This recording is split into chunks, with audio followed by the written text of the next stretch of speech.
Bonjour les enfants, comment allez-vous? Alors, aujourd'hui nous allons travailler la queda de ris. On l'a déjà travaillé dans une autre vidéo, on va travailler des nouvelles variations.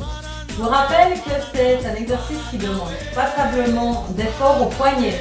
Alors, toujours faire cet exercice après vous êtes bien chauffé les poignets. Donc, vous chauffez les poignets, vous les étirez d'un côté, de l'autre, ici, pendant quelques instants, d'accord? Toujours faire ça. Ensuite, je vous rappelle que si vous êtes un petit peu débutant encore pour la queda de ris, il est important de bien comprendre où il faut prendre l'appui. L'appui, il est vraiment contre les bras, contre mon arrière-bras. Cette partie ici, je vais prendre appui le long de mes côtes et le sol va prendre appui contre ma main. Ici. Donc, vous voyez, je suis appuyée.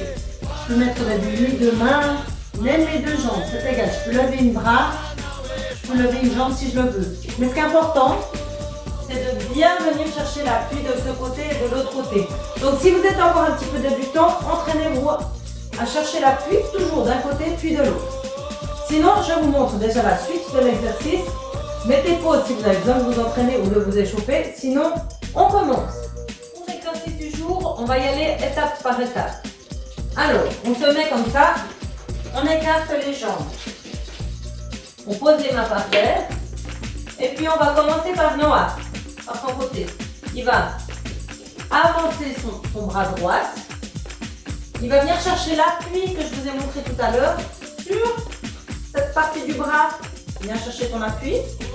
Et il va en même temps lever la jambe opposée. Il va lever la jambe et tendre la jambe. Voilà. Et il revient. On va débuter la variation relativement débutante. On commence avec la ginga. Maintenant, stop, parallèle. Il va faire le mouvement qu'on a fait tout à l'heure. Demi-tour, il pose les deux bras par terre. Le bras qui est de ce côté dans la direction dans laquelle on va, c'est-à-dire son bras droit, il avance vers l'avant et vient chercher son flanc. Voilà. Et il lève la jambe gauche.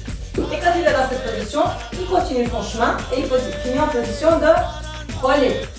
Merci Noah. Tu nous montres une fois fluide, d'un seul coup, le mouvement. Donc, il va faire le mouvement sans s'arrêter. Jinga, on y va. Hop, hop, et relais. Super. La même chose maintenant de l'autre côté. Jinga. On s'arrête. Parallèle. Demi-tour. Il vient poser ses deux mains par terre comme avant. Il avance le bras qui est de ce côté dans la direction dans laquelle je vais. Je viens poser mon flanc dessus. Je lève la jambe et je finis en relais. Et je continue mon relais et je reprends la ginga. Encore une fois d'un seul coup, Noah. Travaillez toujours les deux côtés, les enfants, même si vous allez voir, vous avez toujours un bon côté et un moins bon côté.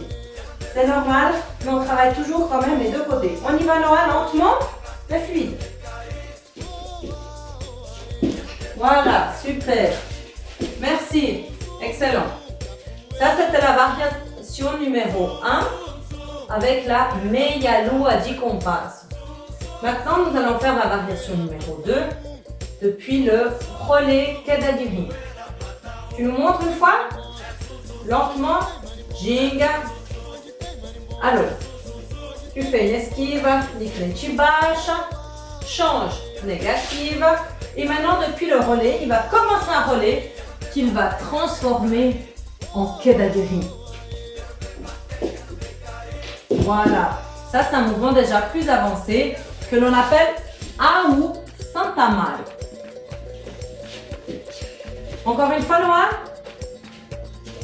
Tu vas faire la ginga. Stop, esquive. Relais. Je change. Négative, je roule. Et quand je roule, hop, je viens poser ma jambe et je finis en négative et je roule. Super. De l'autre côté, une fois, s'il te plaît. Stop, esquive, di frente baixa, négative, relais avec le changement queda de ris. Voilà, super. On peut rajouter à ce mouvement un coup de pied juste avant pour faire un bel enchaînement. Moi, tu nous montres queixada lentement. Ginga. Il va faire la queixada. Esquiva.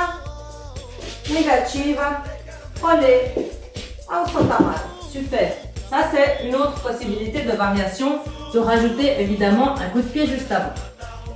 Et puis maintenant, nous allons vous montrer la troisième variation, qui est une variation que l'on va qualifier d'avancée parce qu'elle demande de la force, encore plus de force que les autres mouvements, mais avec un peu d'entraînement, on y arrive aussi. C'est Ao Santamaro, depuis en haut cette fois-ci. Ginga, et tu nous montres une fois l'exercice, mais ça, c'est juste pour vous donner un petit peu envie, les enfants. Sinon, on reverra un peu plus tard dans les leçons comment le faire de façon décomposée. Et ça, c'est pour les enfants qui ont déjà envie d'avancer plus vite. Stop! On va faire comme une roue. Et à la fin de la roue, queda de rin roulé. Hop! Magnifique! Tu nous montres encore une fois, Laura, s'il te plaît? On fait la roue qu'on transforme en queda de rin. Super! Ça, c'était juste pour vous faire un petit peu envie et vous motiver à travailler pendant les vacances. Alors, les enfants, à vous de jouer et on se réjouit de vous revoir. Au revoir!